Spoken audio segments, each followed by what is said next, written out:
સુરત બધાને મારા જય શ્રી કૃષ્ણ। આજે આપણી ત્યાં વિઝિટ કરી છે જૈનેશભાઈ, જે આવે છે સીધા નિકોલ એટલે કે અમદાવાદથી। હા મિત્રો, અમદાવાદમાં બેઠા બેઠા રીલ જોતા હતા અને એમણે આપણી લીલનની પેન્ટ તથા લીલનના શર્ટની રીલ જોયા પછી સીધું જ આવવાનું મન થઈ ગયું, સીધું સુરત અને ધ ફેશન સ્ટ્રીટ સ્ટોરની અંદર એમણે પણ આપણી ત્યાં આવીને કપડા ઘણા બધા બાય કર્યા છે। તો જૈનેશભાઈ, તમને કેવું લાગ્યું? સુપર ક્વોલિટી છે, જે આપણે રીલમાં જોઈ હતી એ પ્રમાણેનું એની કરતાં બી સારી લાગી મને તો।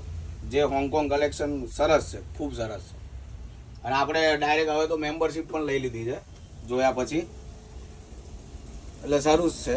એક વખત તો જરૂર મુલાકાત કરજો, જેને લિનનનો શોખ હોય અને ઓરિજિનલ વ્યવસ્થિત પહેરવું હોય એના માટે સરસ જગ્યા છે આ। જૈનેશભાઈનું કહેવાનું છે કે લીલનના જે શોખીન હોય તે તરત અહીંયા આવી જાય અને એની સાથે જૈનેશભાઈ આપણી ત્યાં અમદાવાદથી આવીને મેમ્બરશિપ કાર્ડ પણ લઈ લીધું છે, જે આપણે બોલીએ છીએ કે મેમ્બરશિપ કાર્ડની અંદર તમને 20% સુધીનું ડિસ્કાઉન્ટ પણ મળશે। તો સુરતીઓ, જો આપણી આઈડીને ફોલો ના કરી હોય તો હમણાં જ ફોલો કરી લો, સાથે સાથે લાઈક અને શેર કરવાનું તો બિલકુલ ભૂલવાનું નથી। બધા સુરતીઓને ફરીથી મારા જય શ્રી કૃષ્ણ।